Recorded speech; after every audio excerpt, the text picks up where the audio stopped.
Montagu Chelmsford प्रस्ताव पर है। इसकी व्याख्या में आपको मॉन्टेग्यू चेम्सफोर्ड प्रस्ताव की विशेषताएं तथा इन्होंने क्या क्या प्रस्ताव पेश किए थे इसकी व्याख्या मिलेगी। Hello guys, welcome to my channel history and polity.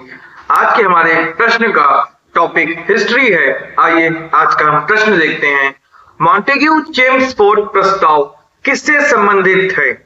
आइए इसके ऑप्शंस देखते हैं। ऑप्शन ए है सामाजिक सुधार, ऑप्शन बी है शैक्षिक सुधार, ऑप्शन सी है पुलिस प्रशासन में सुधार या ऑप्शन डी है संवैधानिक सुधार। इसका उत्तर ऑप्शन डी होगा संवैधानिक सुधार। आइए अब हम इसकी व्याख्या देखते हैं। भारत शासन अधिनियम 1919 को मॉन्टेग्यू चेम्सफोर्ड सुधार के नाम से भी जाना जाता है। मॉन्टेग्यू के साथ एक उच्च स्तरीय दल स्थिति का जायजा लेने भारत आया। दल के अध्ययन के आधार पर जुलाई 1918 में मॉन्टेग्यू चेम्सफोर्ड रिपोर्ट प्रकाशित की गई। यह रिपोर्ट 1919 के भारत शासन अधिनियम का आधार बनी।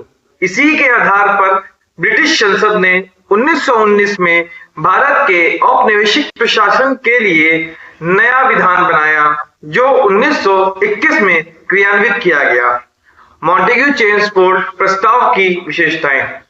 इस अधिनियम में सर्वप्रथम उत्तरदायी शासन शब्द का स्पष्ट प्रयोग किया गया था। सांप्रदायिक आधार पर निर्वाचन प्रणाली को सिखों, यूरोपियन व आंग्ल भारतीयों पर भी लागू किया गया। इस अधिनियम के द्वारा प्रांतों में द्वैत शासन पद्धति को लागू किया गया। इस अधिनियम ने भारत में एक लोक सेवा आयोग के गठन का प्रावधान किया तथा भारत सचिव को भारत में महालेखा परीक्षक की नियुक्ति का अधिकार दिया।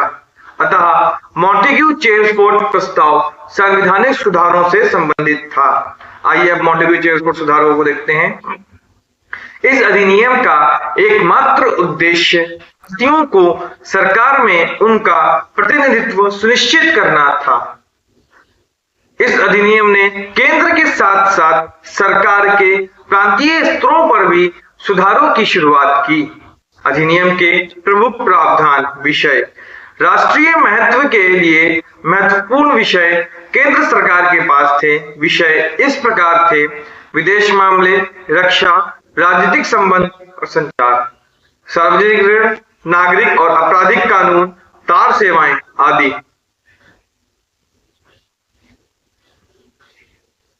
कार्यपालिका में भारत सरकार अधिनियम 1919 ने गवर्नर जनरल को मुख्य कार्यकारी प्राधिकारी बनाया। वायसराय की कार्यकारी परिषद में 8 में से 3 सदस्य भारतीय थे। गवर्नर जनरल को अध्यादेश जारी करने की शक्ति दी थी। विधानमंडल में सुधार। द्विसदनीय विधायिका का उदय। भारत सरकार अधिनियम 1919 ने द्विसदनीय विधायिका की शुरुआत की। द्वैत शासन की समझ। भारत सरकार अधिनियम 1919 ने प्रांतों में द्वैत शासन की स्थापना का प्रावधान किया। इस उद्देश्य के लिए केंद्र और प्रांतीय सरकारों के अधिकारों को विभाजित किया गया था। प्रांतों में द्वैत शासन। भारत सरकार अधिनियम 1858 ने प्रांतीय सरकार के स्तर पर कार्यपालिका के लिए प्रांतों में द्वैत शासन की शुरुआत की। पहली बार 8 प्रांतों में द्वैत शासन लागू किया गया: असम, बंगाल, बिहार और उड़ीसा, मध्य प्रांत, संयुक्त प्रांत, बॉम्बे, मद्रास और पंजाब। विधानमंडल में सुधार। प्रांतीय विधान परिषदों का और विस्तार किया गया, जिसमें 70% सदस्यों का चुनाव किया जाना था। सांप्रदायिक और वर्गीय निर्वाचक मंडल की व्यवस्था की और सुदृढ़ किया गया। महिलाओं को भी वोट देने का अधिकार दिया गया।